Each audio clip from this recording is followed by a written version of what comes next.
the 2-second Zen remedy for an overdriven mind. Listen before sleep.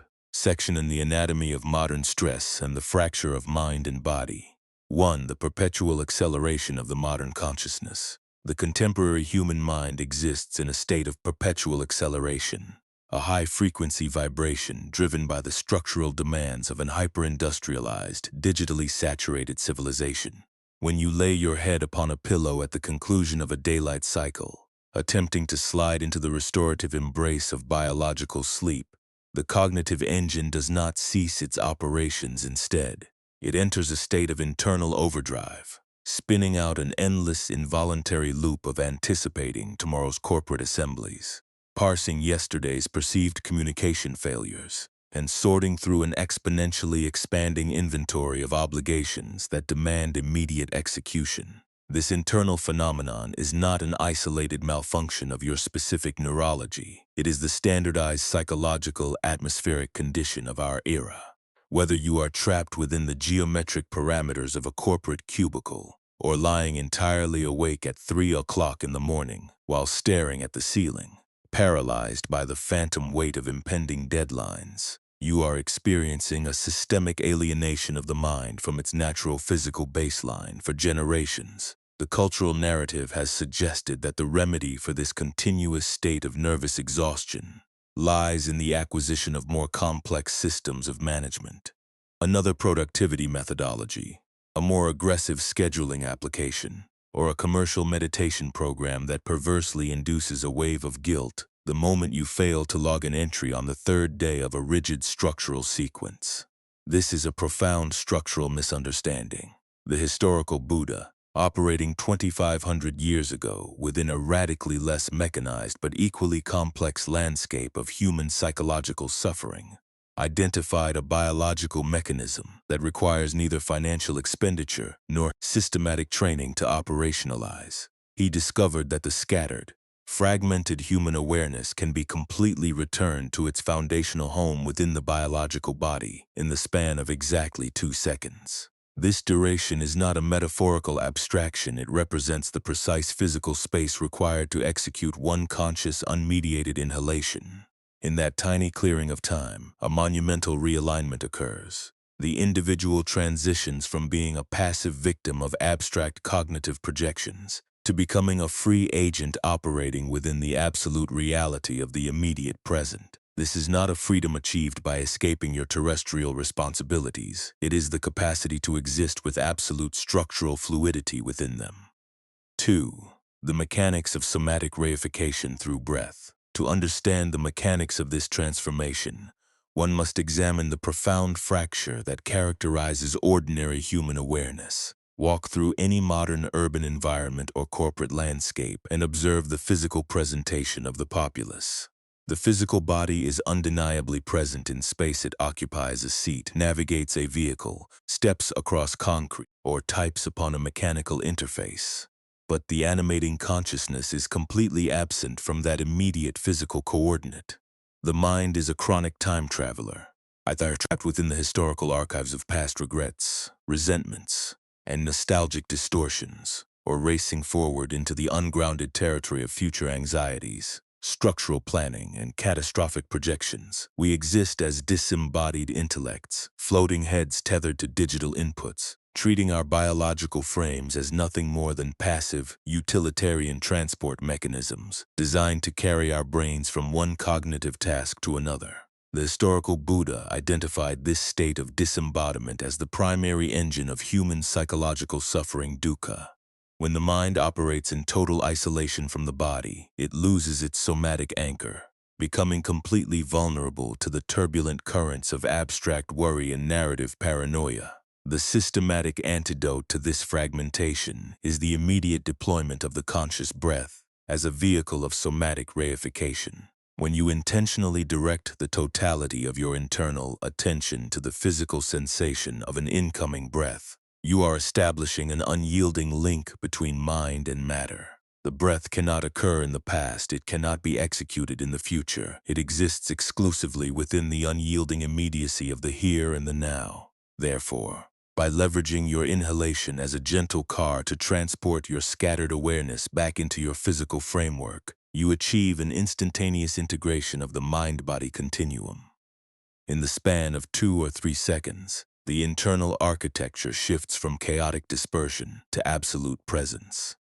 From this grounded coordinate of integrated existence, you are finally in a position to directly interface with the actual therapeutic conditions of reality, unlocking an internal clearing where genuine transformation and somatic healing can transpire without the need for external intervention. 3.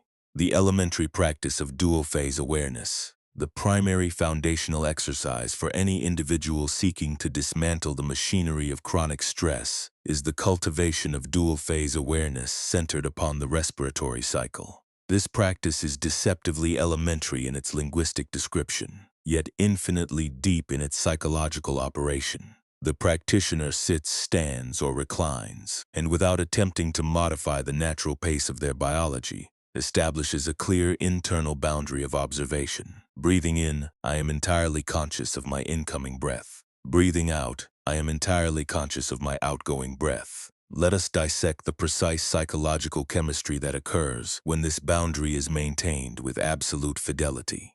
The human mind is structurally incapable of holding two distinct primary objects of concentration simultaneously. When you choose, through an act of radical personal sovereignty, to make the physical sensation of the incoming air the exclusive object of your cognitive focus, you are effectively starving the surrounding narrative networks of their fuel. The immediate consequences of this concentration are systemic.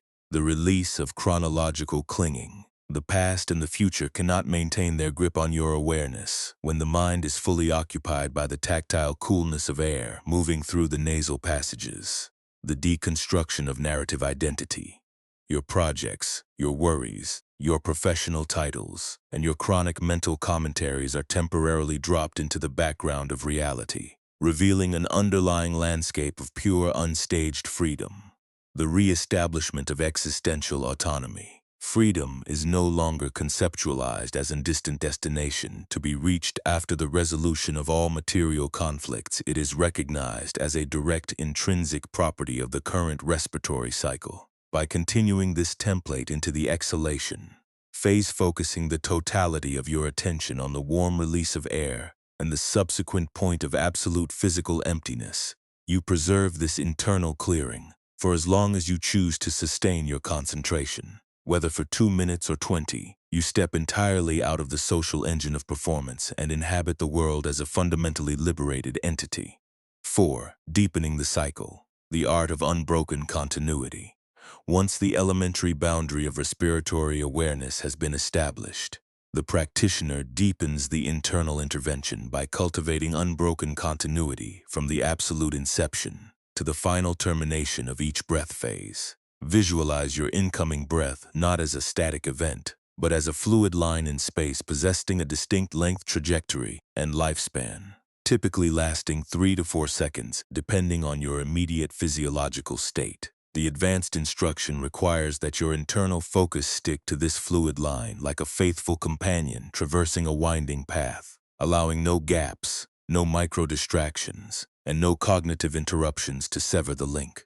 You follow the breath from the very first microscopic movement of air at the threshold of the nostrils, through the downward path into the trachea, down into the deeper chambers of the lungs, observing the gradual expansion of the chest wall and the descent of the diaphragm.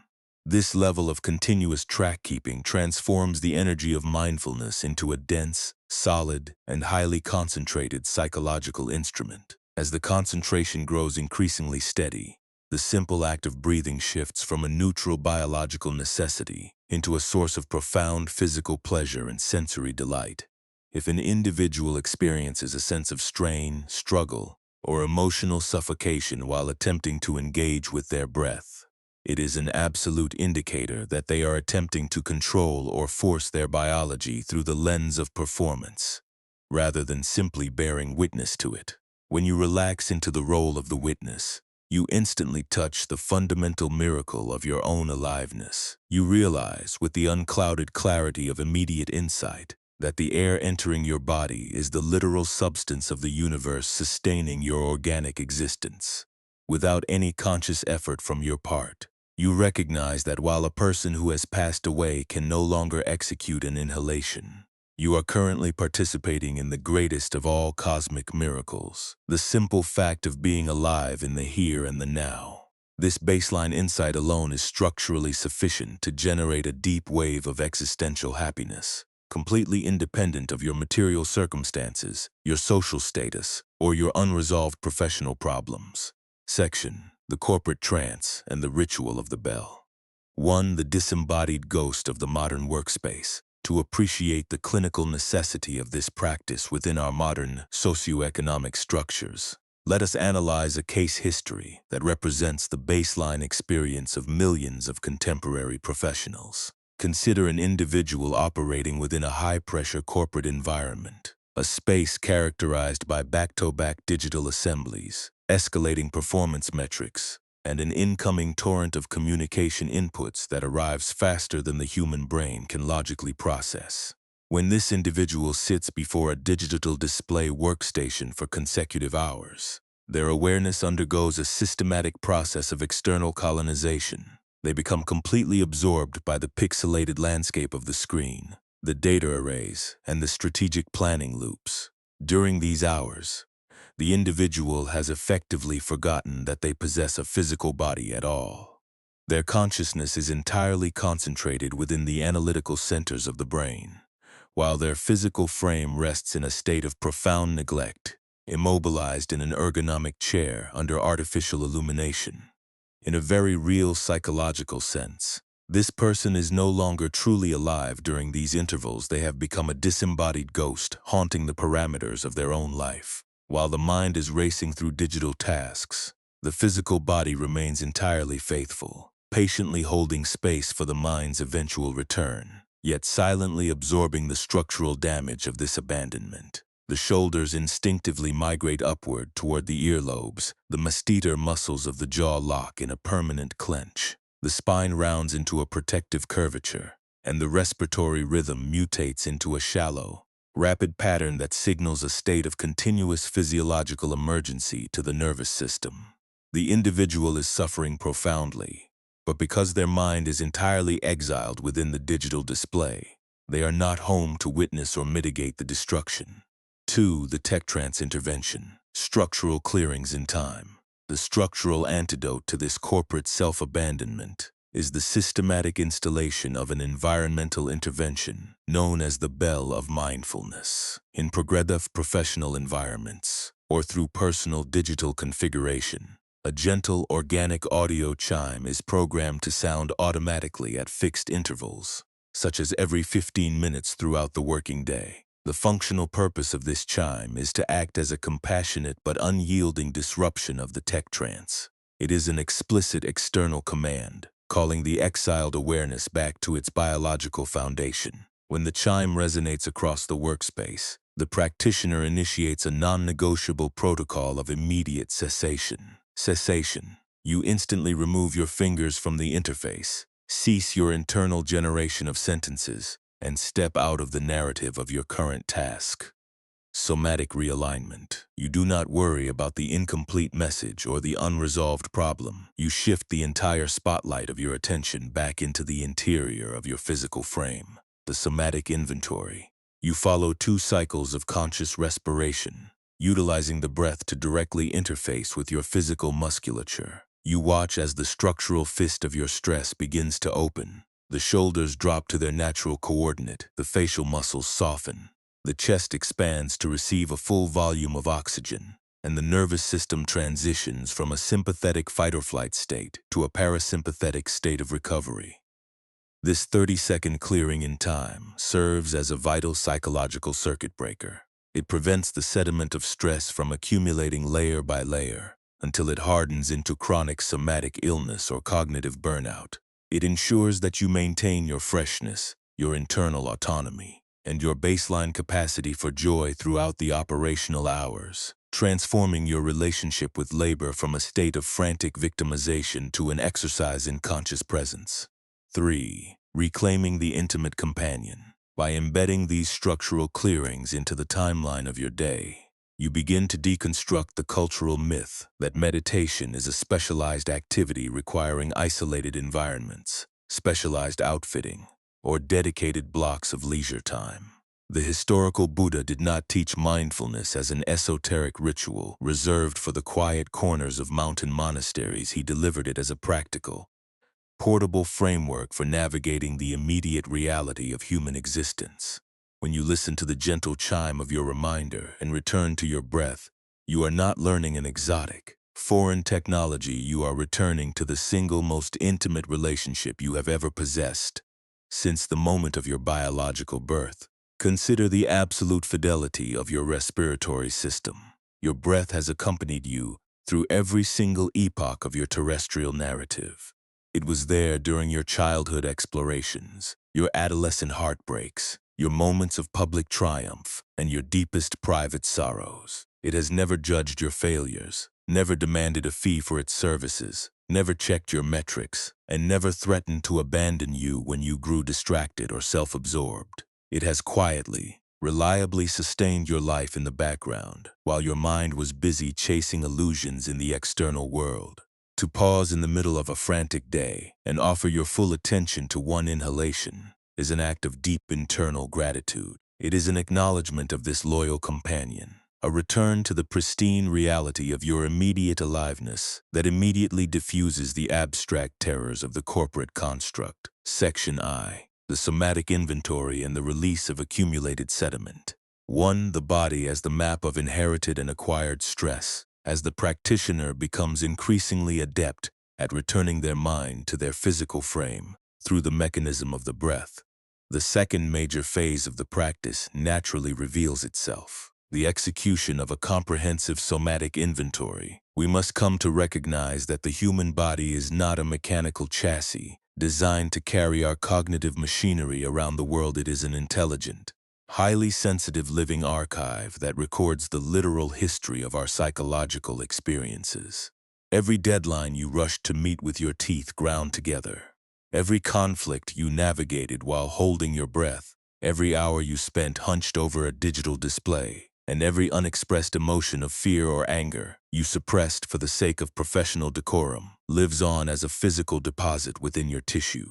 When mind and body live as strangers, this sediment accumulates silently, building up layer by layer like calcium deposits in a water pipe. You suffer from chronic neck stiffness, persistent lower back pain, gastrointestinal distress, and structural tension without ever understanding that these ailments are the direct physical manifestations of your untended psychological life. Your shoulders carry the literal weight of your perceived socioeconomic duties. Your jaw holds the physical constriction of words you chose not to utter to protect your security. Your stomach area churns with a low-grade anxiety that your analytical mind has deemed irrational and refused to process. Your breath stays locked in a narrow thoracic pattern because your autonomic nervous system is permanently trapped in a state of high alert. The third exercise of mindful breathing requires that you intentionally enter this house of sediment and bear witness to its contents. You drop the focus of your awareness down into the interior of your skin, declaring, breathing in, I am completely conscious of my entire physical body. Breathing out, I acknowledge the immediate presence of my body. 2. The practice of conscious relaxation, deconstructing the fist. Once the structural configuration of the body has been clearly witnessed through the somatic inventory, the practitioner transitions directly into the fourth exercise of mindful breathing, the systematic downregulation and conscious relaxation of this physical tension. This is not a passive process of collapsing or drifting into a state of semi-conscious lethargy. It is a highly active, focused, and precise internal intervention. You are leveraging the combined energy of mindfulness and concentration to systematically melt the frozen structures of your physical stress. Let us trace this operational sequence from the crown of the head down to the extremities, the cranial and facial domain. As you execute an inhalation, you direct the spotlight of your attention to the scalp, the forehead, the tiny muscle networks around the eyes, and the crucial axis of the jaw. As you transition into the exhalation, you consciously direct these coordinates to soften. You allow the lines of tension across your brow to iron themselves out. You permit the lower jaw to drop slightly, decoupling the teeth and allowing the tongue to rest in a state of absolute weightlessness against the floor of the mouth.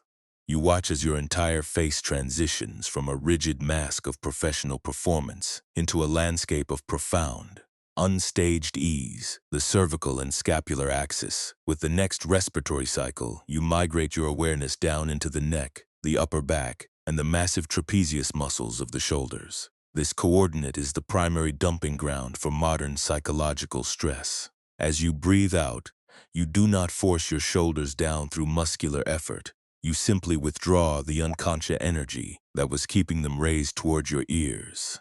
You allow them to drop under the natural influence of gravity, feeling them dissolve away from your skull like ice melting under a thermal lamp. You create a wide, spacious clearing between your head and your torso, releasing the physical crystallization of your burdens, the thoracic and cardiac core. You direct your awareness into the center of your chest, the physical home of your heart and your primary emotional processing centers. This zone often feels tight, restricted, or encased in a protective muscular armor. As you inhale, you allow the ribcage to expand in all directions forward, laterally, and backward against the surface, supporting you, creating an internal cradle of space around your heart.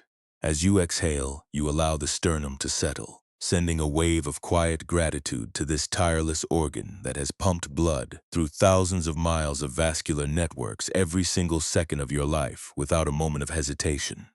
3. Sinking into the foundational support. The somatic inventory continues its downward trajectory, moving past the diaphragm into the abdominal cavity, a region dense with neurological networks that is often termed the second human brain. For many modern individuals, the abdomen is kept in a state of permanent chronic contraction, driven by aesthetic standards or deep-seated protective reflexes. As you practice the inhalation phase, you give your belly absolute permission to be soft, natural, and completely unconstrained. You watch it rise like a gentle wave as the diaphragm descends, creating space for your vital organs to function without constriction. As you exhale, you permit it to sink back toward the spine, releasing the unacknowledged anxieties that have been stored within its depths. Finally, you direct the energy of your attention through the lower back, the structural bowl of the pelvis, and down through the large muscle groups of the legs into the soles of the feet. You notice the precise points of contact where your body interfaces with the material world, the pressure of your thighs against a chair, the solid weight of your heels resting upon the floor, or the contact of your back against a mattress. As you breathe out, you consciously transfer the entire weight of your physical existence onto the foundational support beneath you. You recognize that you do not need to hold yourself up through chronic muscular strain. You can allow the earth itself to carry the full mass of your physical frame. Your limbs become heavy, warm, and entirely relaxed. You step completely out of the stance of hypervigilance, reclaiming your absolute birthright to live with total ease, fluid comfort, and somatic sovereignty inside your own skin. Section 5: Walking as a practice of spatial liberation. 1. The industrial rush versus spatial arrival. Consider the spatial movements that characterize an ordinary day in our contemporary industrial landscape. When an individual exits their motor vehicle in a corporate parking garage and begins the transit toward their office building, their physical movement is typically characterized by a state of intense, unconscious urgency. The body is moving forward across geographical space, but the mind has already skipped ahead to the first digital assembly or the pending checklist. The individual walks with their head craned forward, their shoulders tense, their gait rapid and uncoordinated, often with their eyes locked onto a smartphone interface, while they step blindly across the concrete. In this state, you are treating the physical distance between your car and your desk as an annoying, empty void that must be cross-referenced and eliminated as quickly as possible. You are completely blind to the unmediated environment through which your body is passing. You do not see the architecture of the trees. You do not register the color of the morning sky, and you do not hear the acoustic reality of the world around you. You are sleepwalking through your own life, running toward an imaginary point of future completion while systematically standing up the only appointment that actually matters. your appointment with life in the present moment. The practice of walking meditation, as developed within the classical Buddhist psychological matrix, is a radical deconstruction of this industrial rush. It requires a fundamental, non-negotiable shift in your relationship with spatial movement. It suggests that your ultimate destination is not the office, the store, or the meeting room. Your true destination is the here and the now with every single step you take. When you step out of your vehicle, you choose to completely slow the momentum of your existence. You match the physical movement of your limbs to the natural rhythm of your breathing pattern. You pull your scattered awareness out of the virtual future and distribute it evenly through the soles of your feet. With each step you execute, you realize that you are arriving directly inside your life. You are no longer moving across space to get somewhere else. You are walking for the exclusive purpose of experiencing the absolute miracle of movement itself. 2. The biomechanics of spatial freedom. To operationalize walking as a practice of freedom, you must bring your full, concentrated attention down to the precise tactile sensations that occur at the boundary where your body meets the planet. As you lift your right foot, you track the sensation of the heel leaving the concrete, the roll of the foot across the ball, and the final push-off from the toes. As that foot swings forward through space, you feel the passage of air against your ankle. When the foot makes contact with the earth once more, you follow the subtle compression of your shoe sole, the transfer of your entire body weight onto that leg, and the corresponding relaxation of the opposite limb. You synchronize this sequence directly with your respiratory cycle. The inward transition. For the duration of one natural inhalation, you may take 2 slow, deliberate steps, mentally labeling each step with the internal realization. Arrived. Arrived. The outward transition. For the duration of the subsequent exhalation, you may take 3 steps, labeling them with the realization. Home, home, home. This level of somatic concentration acts as an absolute filter that screens out the abstract mental chatter of the ego. The mind cannot maintain its elaborate structures of professional worry or historical grievance when it is deeply engaged in tracking the complex biomechanical feedback of the feet. You stop thinking together. You allow the intellect to rest, and you permit the senses to return to a state of pristine, unmediated receptivity. You look up and actually witness the blue of the sky with unclouded eyes. You hear the vocal symphony of the local birds not as generic background noise, but as a vivid manifestation of immediate ecological reality. You feel the coolness of the morning breeze upon your skin as a profound sensory gift. You realize that you don't need to carve out a separate hour in your day to sit upon a meditation cushion. To touch freedom, you can walk as a completely liberated entity through the ordinary landscapes of your daily schedule. 3. The longitudinal ripples of spatial grounding.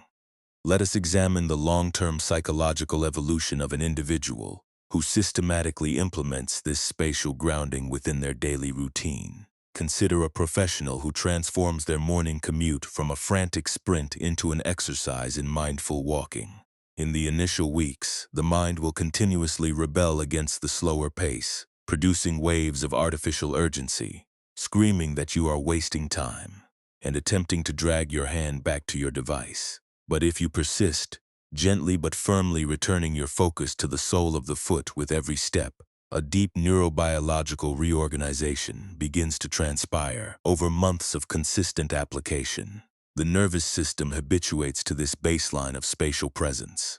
The practitioner arrives at their corporate workspace not already depleted, frantic, and structurally compromised by a self-induced stress response, but deeply grounded, calm, and highly centered within their own form. This internal stability radically alters their operational capacity throughout the ensuing hours. They discover that they are far more patient. During high-stress professional interactions, they listen to their colleagues with a deeper level of unhurried focus. They make strategic decisions from a space of calm lucidity rather than emotional reactivity. By learning how to arrive fully within the simple act of walking across a parking lot, they have inadvertently trained their mind to remain present, resilient, and completely free across all the complex, high-pressure landscapes of their adult existence. Section V. The alchemy of internal satiety. generating joy and happiness. 1. The myth of conditional fulfillment. There exists a foundational delusion deeply embedded within the core of modern consumer society. The belief that human happiness is an exclusively conditional phenomenon. We are trained from early childhood to view joy as a distant asset that must be systematically earned, purchased, or achieved through the strategic manipulation of our external circumstances. We tell ourselves that we will experience genuine fulfillment once we secure a specific professional title, attain a precise financial metric, resolve our interpersonal conflicts, or eliminate every single problem from our terrestrial narrative. This orientation forces the human psyche into a state of permanent postponement, a chronic condition of looking past the immediate present for the sake of an idealized future state.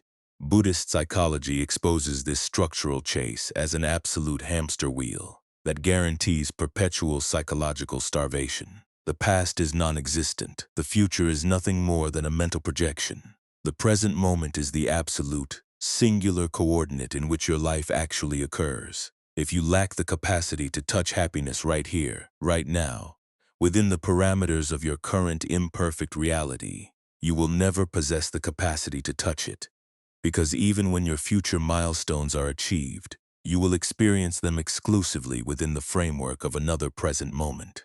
The 5th and 6th exercises of mindful breathing introduce us to the art of internal satiety, the radical capacity of a trained practitioner to consciously generate a feeling of deep joy and profound happiness at any chosen second of their day, entirely independent of their external material conditions.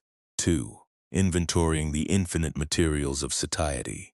How is it structurally possible to generate genuine joy when your material life is far from perfect, when deadlines are looming, or when you are navigating personal challenges? The mechanism requires that you bring your mind home to your body through the breath. Establish yourself firmly within the immediacy of the present, and begin to execute a meticulous inventory of the conditions of happiness that you already possess. Most of us exist like an impoverished individual living inside a massive mansion filled with priceless treasures. But because we keep our eyes fixed exclusively on one broken window pane, we are completely blind to the wealth that surrounds us. Let us open the vault and examine your existing conditions of sanity, the gift of ocular intelligence. Consider your eyes, these highly complex biological organs that are currently converting light waves into coherent imagery. If your eyes are in functioning condition, you possess a direct passport to the entire visual universe. You can gaze upon the face of a loved one, perceive the vivid green of a tree leaf, trace the shifting architecture of a cloud, or read words of profound philosophical inspiration. Millions of individuals across this planet have lost this capacity completely, yet you likely treat it as an unexamined baseline asset that deserves zero gratitude. The miracle of auditory reception. Consider your ears, which are parsing acoustic vibrations, allowing you to experience the rich textures of a musical composition, the warm resonance of a human voice, the soothing sound of rain falling upon a roof, or the simple, elegant silence of a quiet room. The systemic autonomic alignment. Consider the internal operations of your organic form. Right now, without a single conscious directive from your part, your cardiac muscle is contracting with perfect fidelity, pushing vital resources through your vascular network. Your lungs are extracting oxygen from the atmosphere. Your nervous system is maintaining equilibrium across billions of cellular matrices. You are a walking, breathing monument to biological genius. When you allow the energy of mindfulness to settle upon these immediate realities, your internal emotional landscape undergoes an instantaneous shift. You recognize that even though your corporate projects may be complicated, or your interpersonal finances may be constrained, the foundational assets of your existence are completely intact. You realize that you are already staggeringly fortunate, surrounded by more than enough conditions of happiness to establish a baseline of deep internal satiety in the absolute here and now. 3. The structural shift in interpersonal offering. This capacity to independently generate internal satiety completely redefines the structural posture you bring to your interpersonal relationships. Consider the ordinary, unmindful individual who approaches a partnership from a state of internal depletion. Because their inner house is empty, they approach their partner as an emotional consumer, looking to extract validation, attention, and joy from them, like a parasite seeking a host. This orientation induces a state of chronic relationship strain. Both individuals are starving, attempting to extract sustenance from an equally empty vessel, leading to defensive conflicts, mutual resentment, and emotional exhaustion. When you master the art of generating joy from within, you arrive at the threshold of the other person, a state of absolute relational abundance. You no longer need them to behave in a specific, stylized manner to maintain your internal peace. You possess your own source of light. Therefore, your presence transforms from an emotional drain into an immense resource for their recovery. You have something genuine to offer, a non-demanding, spacious attention that can see past their immediate defensive adjustments and connect directly with their underlying humanity. You become a source of emotional stabilization within your household, your family structure, and your workspace, demonstrating to all who encounter you that it is entirely possible to move through this complex world without being a permanent victim of external circumstances. Section V. The mother and the crying child, interfacing with severe pain. 1. The defensive matrix of chronic escape. While the generation of joy is an essential dimension of the practice, a spiritual framework that focuses exclusively on pleasant states is fundamentally incomplete, failing to address the raw, chaotic suffering that is an inevitable feature of the human condition. Every human being will eventually encounter the sudden upwelling of severe emotional or psychological pain. Waves of consuming anger, paralyzing fear, profound grief over structural loss, or existential despair. Modern industrial society has conditioned us to treat these difficult emotional states as absolute emergencies that must be instantly hidden, medicated, or eliminated through compulsive consumption. Observe the automated behavioral architecture of the ordinary adult. When a painful emotion fractures their internal peace, they immediately run away from themselves. They launch a defensive protocol of distraction. They open a digital feed to scroll through mindless data arrays. They activate an audiovisual entertainment stream. They consume chemical sedatives, or they throw themselves into frantic professional labor. They refuse to look their own pain in the eyes, fearing that if they allow it to enter their conscious awareness, they will be completely overwhelmed and pulled into a bottomless abyss of depression. This strategy of chronic escape is a catastrophic delusion. Pushing a painful emotion beneath the surface of your awareness does not dissolve it. It merely drives it into the deeper tissues of the subconscious, where it remains active as an underground volcano, continuously leaking anxiety into your nervous system and eventually erupting as irrational outbursts of rage or physical illness. 2. The seventh exercise, the stance of clear confrontation. The seventh exercise of mindful breathing requires that you completely abandon this defensive architecture of escape and adopt a posture of radical, courageous confrontation. When a wave of severe emotional pain enters your system, you do not look for a device, a substance, or a distraction. You pause your external activities, adjust your physical frame into a posture of absolute stability, and turn the light of your awareness directly toward the epicenter of the discomfort. You execute an inhalation, declaring with unblinking focus, breathing in, I am entirely aware of the raw pain that has arisen within my consciousness. Breathing out, I hold this pain with a soft internal smile. Let us analyze the precise structural physics of this intervention. By turning toward your emotional discomfort and naming it, you are instantly breaking the spell of identification. When an individual operates without mindfulness, they become the pain they are swallowed by the anger or the fear, acting out its destructive dictates without any internal space. The moment you declare, I am aware of the pain within me, you are establishing a clear internal boundary. You are recognizing that there are now two distinct energies present within your psyche. The first energy, the wave of emotional pain, anger, grief, or fear that has been triggered by external events or historical memory. The second energy, the solid, expansive field of mindfulness and concentration that you are actively generating through your conscious breathing. The second energy does not seek to fight, suppress, or eradicate the first energy. It does not judge the pain as bad, or attempt to rationalize it away through intellectual analysis. It simply acts as a vast, stable, and completely non-judgmental container that provides the pain with absolute permission to be felt, processed, and witnessed in the light of day. You are no longer running from your own internal weather. You are standing your ground on the island of self, providing a safe harbor for your own wounded consciousness. 3. The eighth exercise, the somatic cradle of tenderness.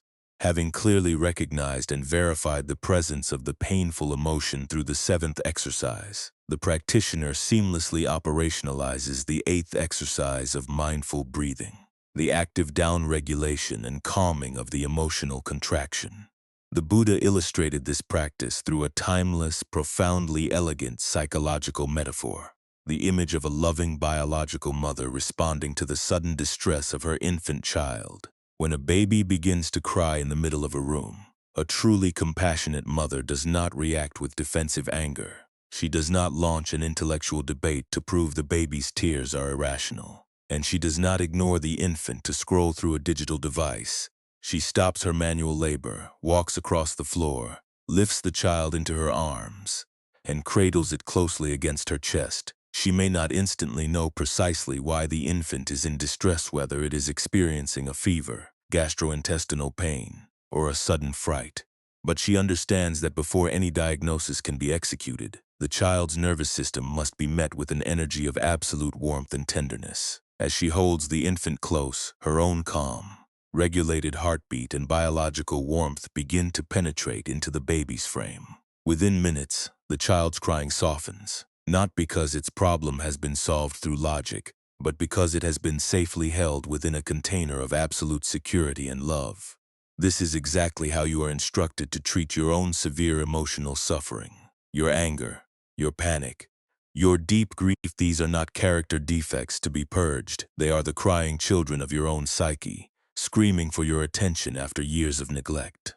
When they arise, you wrap the arms of your mindful somatic presence around them with infinite gentleness. You do not fight your anger.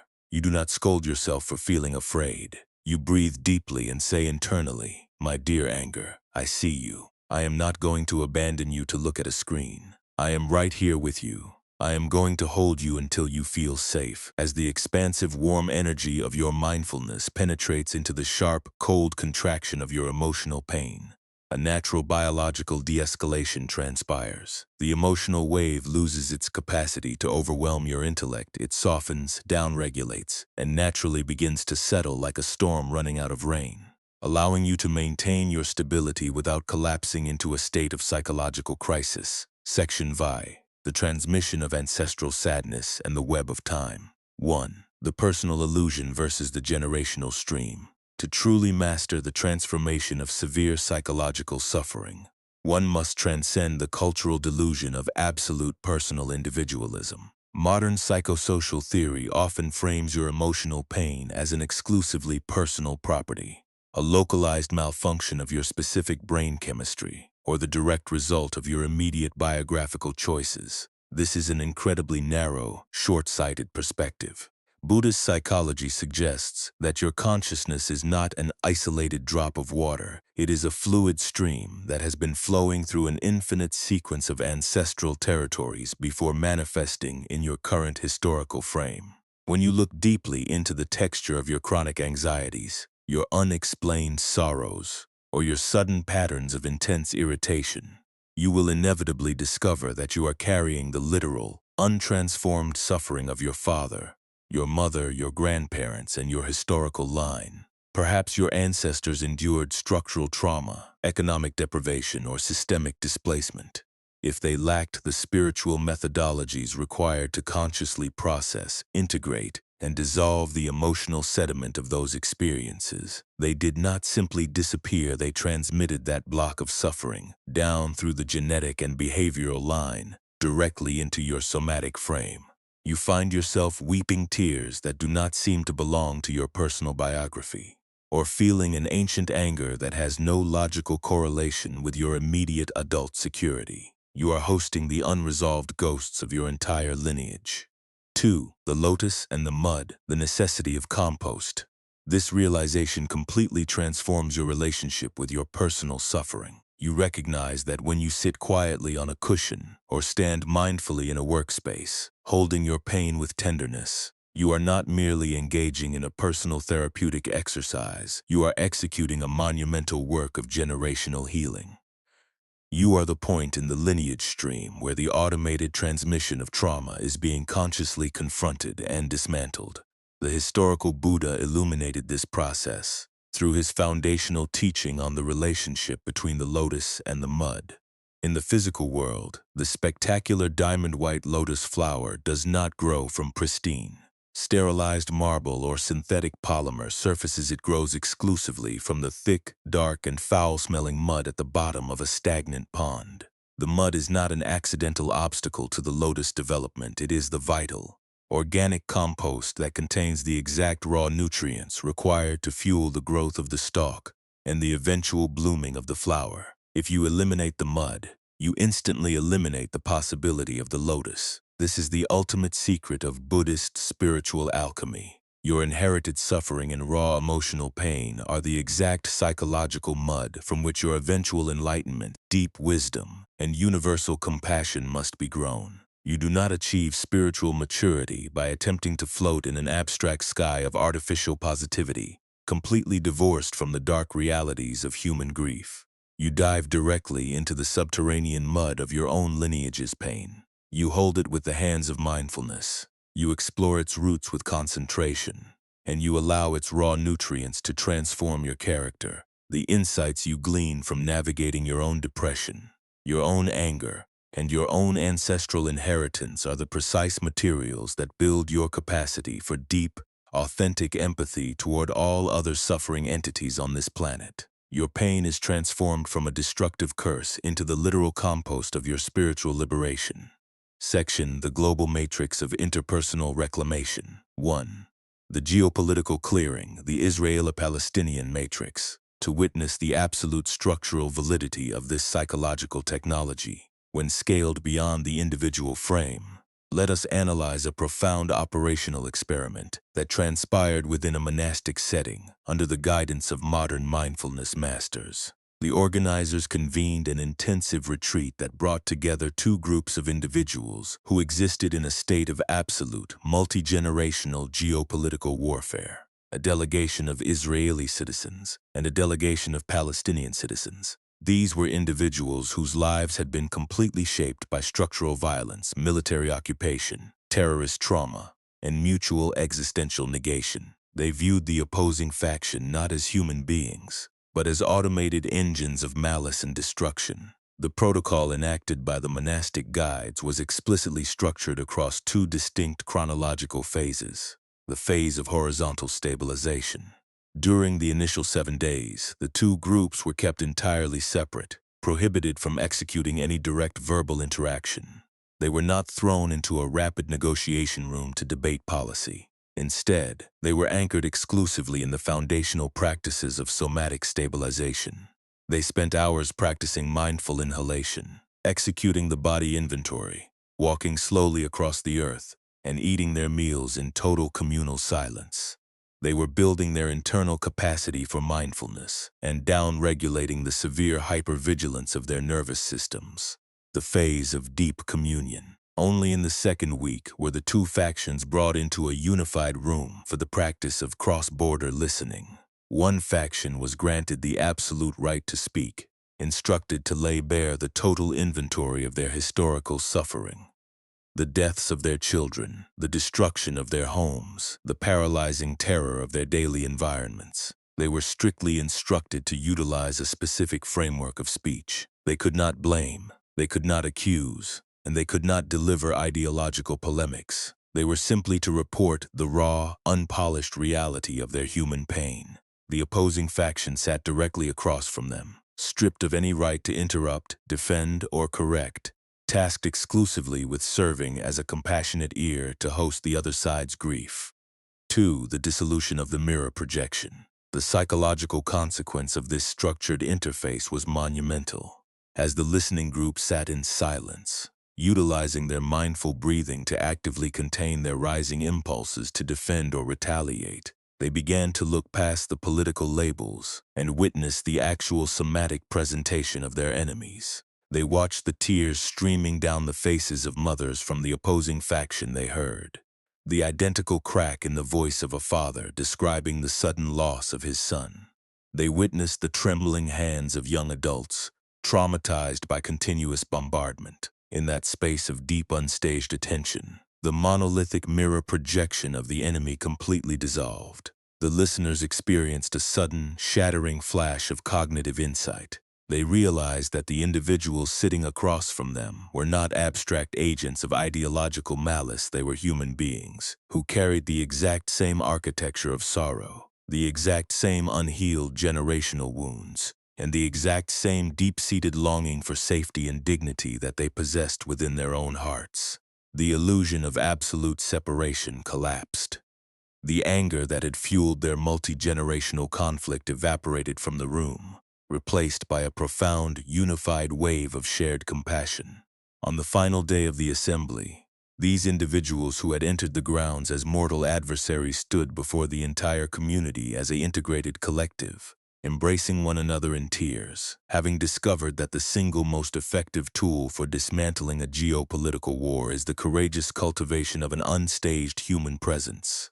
Section: The Operational Art of Compassionate Ear Hosting and Loving Speech. 1. The Strategy of the Non-Interventionist Witness. To replicate this matrix of reconciliation within the parameters of your personal relationships, whether with an estranged parent, a hostile professional colleague, or a romantic partner from whom you have become emotionally detached, you must master the precise strategy of compassionate ear hosting. When you sit down with an individual who carries an immense accumulation of bitterness, resentment, or wrong perceptions regarding your character, your ego mind will instinctively operate in a state of high defensive alert. The moment they utter a statement that is factually inaccurate, unfair, or laced with personal accusation, your inner attorney will aggressively attempt to intervene, to interrupt their sentence, and to launch a legalistic debate to protect your image. The practice of deep listening requires that you completely disable this inner attorney through an act of supreme spiritual discipline. You make a firm internal vow before the session initiates. I am hosting this individual for the exclusive purpose of allowing them to empty their heart of its toxic fluid so that they can suffer less.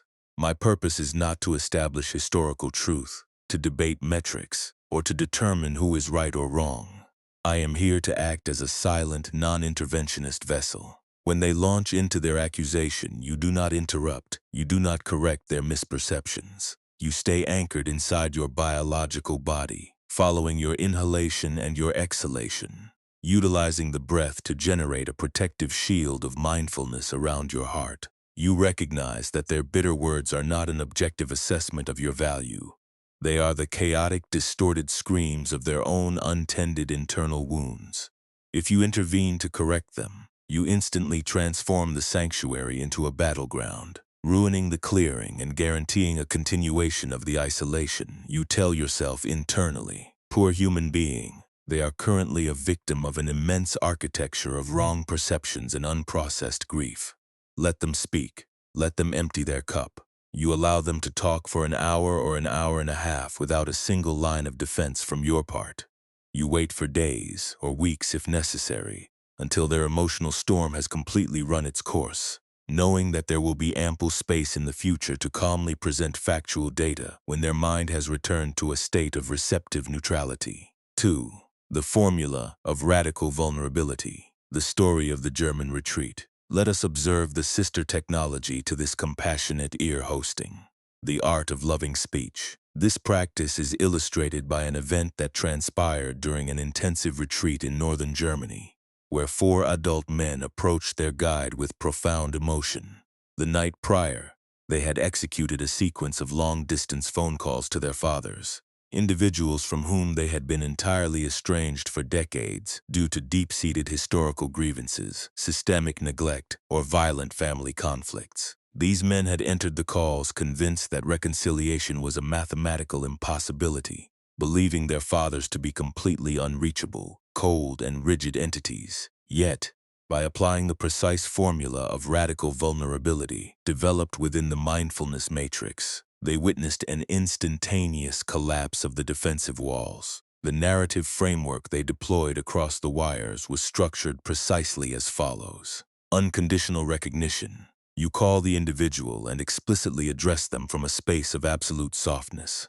Father, I have recently looked deeply into the nature of our life, and I recognize with absolute clarity that you have carried an immense weight of personal suffering and unprocessed difficulty for the past several decades.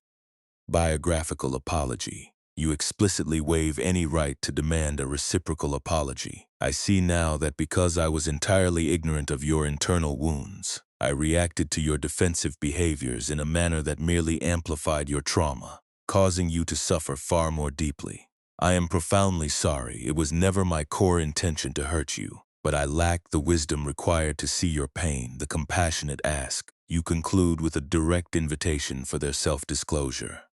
Father, I implore you to help me understand. Tell me about your childhood. Tell me about your frustrations. Tell me about the burdens that have broken your heart. I want to listen with a completely open mind, because I am determined to break this cycle of mutual isolation. When this precise formula was transmitted across the telephone wires to these aging, hardened fathers in Germany, the response was uniform across all 4 cases. There was a prolonged pause of absolute structural shock, followed immediately by the sound of elderly men weeping into the receiver. They had spent their entire lives braced for defense, anticipating the next wave of filial accusation or moral judgment from their children. The moment they were met instead with an energy of pure, non-demanding compassion that sought only to understand rather than to execute justice, their entire armor dissolved into insignificance. The communication paths were instantly restored, proving that there is no human relationship so broken that it cannot be entirely reconciled when an individual possesses the courage to step out of the stance of the prosecutor and speak from a position of absolute, unstaged vulnerability. Section X, the diffusal of the household bomb. A comprehensive case history. 1. The domestic architecture of despair. To further demonstrate the clinical efficacy of this combined protocol of loving speech and compassionate ear hosting, let us carefully trace a comprehensive case history from contemporary America. Consider a woman residing within a major metropolitan area who had arrived at a state of absolute existential despair, systematically preparing to terminate her own life by suicide. Her domestic architecture was characterized by a total collapse of human communication. Her husband was an elite university academic, an individual possessed of an immense intellectual capacity, but entirely locked within a chronic state of severe, suppressed anger. The family dynamic had decayed into a permanent war of attrition, with the children remaining entirely isolated in their collegiate environments, refusing to return to a household that felt like an emotional minefield. The woman explicitly conceptualized her husband as a highly unstable household bomb, an unpredictable entity that could detonate into a fury of verbal abuse or icy withdrawal at any chosen second. She lived in a permanent state of trauma-induced hypervigilance, walking across her own home on her toes, her breathing permanently shallow, her spirit entirely crushed by the stasis of their relationship. She possessed a close personal associate who was a dedicated practitioner of classical mindfulness methodology. For months, this associate had attempted to provide her with recorded audio materials detailing the spiritual technologies required to diffuse internal anger and restore communication lines. But the woman had consistently rejected the offering, leveraging her identity boundaries as a traditional Catholic to declare that she could not listen to a discourse rooted within an Eastern spiritual lineage.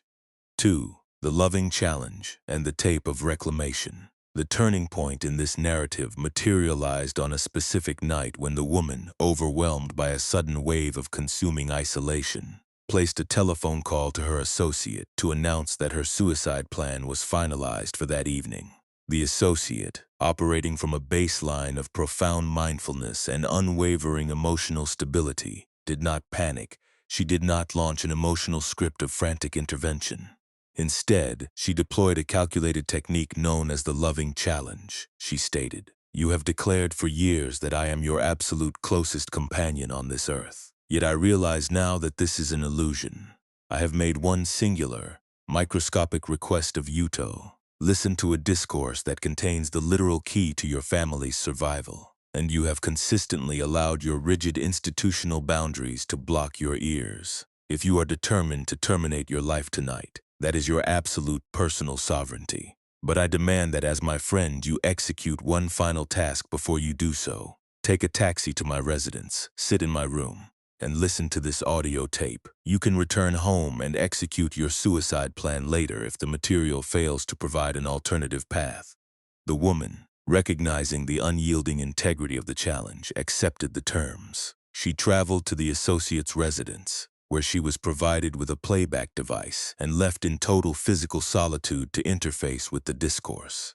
As she sat in that quiet clearing of time, listening to a master deconstruct the mechanics of human anger, compassionate ear hosting, and the ancestral roots of suffering, a profound cognitive reorientation transpired within her psyche. She saw for the first time in her adult life that her husband was not a malicious monster intentionally orchestrating her destruction.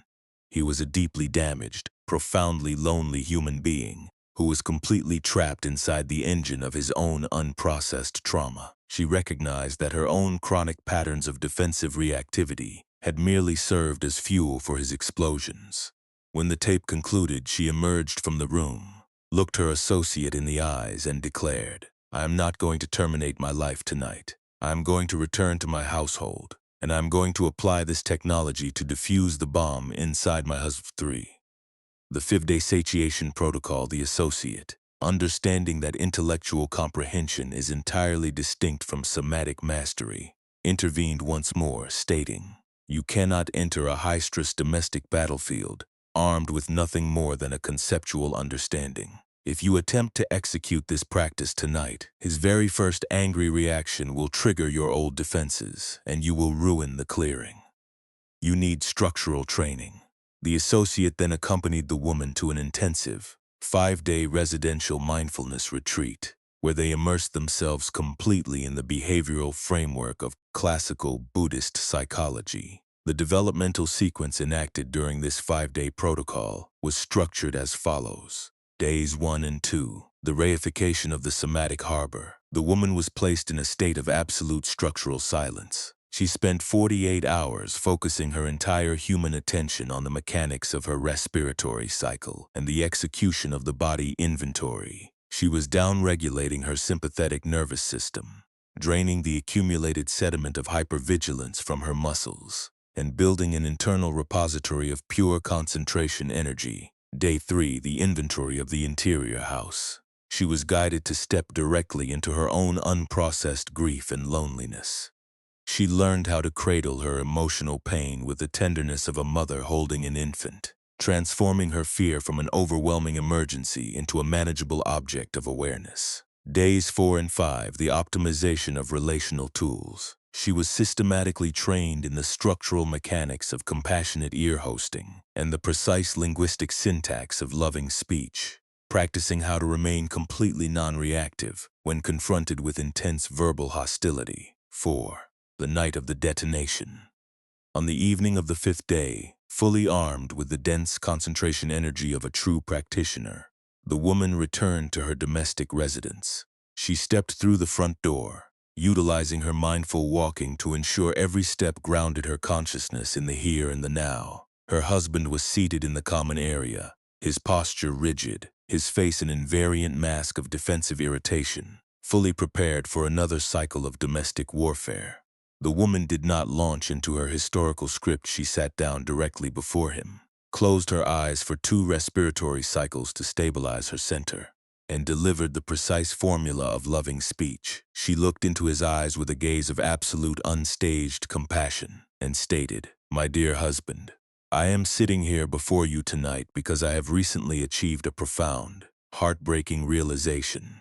I look back across the past several years of our marriage, and I see with absolute clarity that you have been carrying an immense, crushing weight of internal suffering, professional frustration, and unacknowledged loneliness. Because I was entirely self-absorbed and ignorant of your inner wounds, I lacked the capacity to help you. Instead, Every single time you reached out from your pain, I reacted with defensive anger, hostile withdrawal, and moral judgment, directly amplifying your trauma and making this household an absolute prison for your spirit. I am profoundly, deeply sorry. It was never my core intention to destroy our love, but I lacked the wisdom required to see your heart. I implore you tonight to help me correct my ignorance. Tell me what hurts you. Tell me about your difficulties, your projects, and your sorrows. I am here exclusively to listen to your heart without a single line of defense, because I am determined to help you suffer less. 5. The dissolution of the armor. The structural impact of this transmission was instantaneous and total. The husband who had spent decades building an elite intellectual armor to protect his wounded core from perceived attacks found himself completely disarmed. The linguistic syntax he had prepared for a domestic argument was rendered entirely useless. He stared at his wife for a prolonged interval of absolute silence, his facial muscles trembling as his analytical defenses collapsed under the weight of her unconditional vulnerability. Then, the structural bomb inside his chest completely diffused. He dropped his head into his palms and began to cry with immense convulsive depth. That evening, the couple sat in the common area for over 1.5 hours, executing a flawless manifestation of the collective home. The husband emptied his cup, pouring out decades of suppressed corporate stress, childhood insignificance, and deep-seated fears of inadequacy, while the wife sat as a silent, non-interventionist vessel, hosting his grief with absolute fidelity. The communication networks of their household were permanently restored, proving that there is no human entity so hardened, no bomb so unstable, and no relationship so profoundly broken that it cannot be entirely resurrected when a single individual possesses the discipline to step onto the island of self and speak from a place of pure, unstaged compassion. Section She. The lifelong geometry of the independent lamp. 1. The matrix of perpetual autonomy. As we reach the ultimate horizon of this extensive spiritual manual, we must confront the final, absolute directive delivered by the historical Buddha during his departure from the physical plane. Be a lamp unto yourself. This is the ultimate matrix of perpetual psychological autonomy. The Buddha was explicitly instructing humanity to step out of the childish stance of looking for external saviors, external digital platforms, or external material reconfigurations to solve an internal problem of the soul. He was reminding you that the complete architecture of light, the total mechanism of psychological liberation, and the invariant baseline of absolute peace are already fully operational within your own biological hardware. To live as an independent lamp means to design the daily geometry of your life around this systematic self-reliance, the morning protocol. Before your hand makes contact with a digital device, before you inject your consciousness with a single cascade of global notification data, you sit on the edge of your bed and execute 10 complete unbroken cycles of mindful respiration. You ground your mind inside your physical form, establishing the island of self as the primary baseline of your day.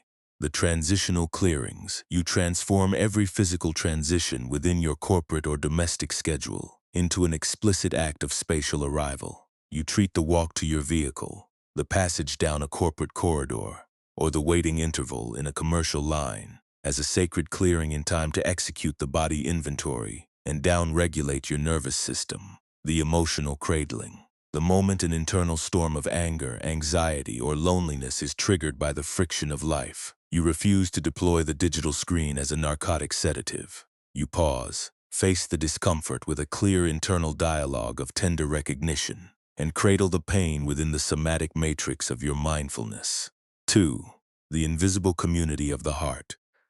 When you choose to live your life through this framework of radical presence, you naturally become a member of what can be designated as the invisible community of the heart. You recognize that even though you may be sitting alone in a corporate cubicle or standing in a silent subway car, you are intimately linked to a global network of countless other conscious entities who have chosen to break the chains of modern technical conditioning. You are part of a silent, borderless collective of human beings who are actively breathing as free people, walking as free people, hosting their pain with absolute tenderness and speaking to their families from a position of profound, unstaged vulnerability. This invisible community requires no digital interface, no centralized metrics, and no organizational platform. To maintain its integration, it is co-regulated through the shared frequency of human presence. Every single time you pause to follow one conscious breath, every time you choose to listen to an adversary with a non-demanding ear, and every time you offer your inner child an internal embrace of absolute safety, you are directly strengthening the structural integrity of this global web of consciousness. You become an environmental anchor of sanity within a culture of frantic distraction, a living demonstration that it is entirely possible to navigate the complex machinations of the 21st century while remaining completely free, unshakably grounded, and deeply at home inside your own skin. 3. The sovereign homecoming. Let the continuous momentum of your strategic planning, your digital performance, and your frantic external seeking now come to an absolute, permanent halt. Step out of the structural prison of your abstract thoughts and fully inhabit the spectacular miracle of your immediate biological existence. Look around the physical coordinates of your room with the unclouded eyes of an integrated entity, perceiving the rich gradations of color, the architecture of form, and the unstaged reality of the world exactly as it is configured in this microsecond. Your breath is flowing softly through your nasal channels. Your heart is contracting with flawless fidelity, and your physical frame is completely carried by the unyielding support of the planet beneath you. You do not need to fix your history. You do not need to secure the validation of the digital crowd. You do not need to wait for a future milestone to earn your right to exist. You are a sovereign child of this immense universe, possessing everything required to touch absolute freedom and profound joy within the immediate perimeter of your own skin. Breathe in and know that your aliveness is a monument of grace. Breathe out and know that you are completely safe. The exile in the digital wilderness has officially concluded. You have returned to the unshakable island of your own self. You are whole, you are free, and you are finally truly home.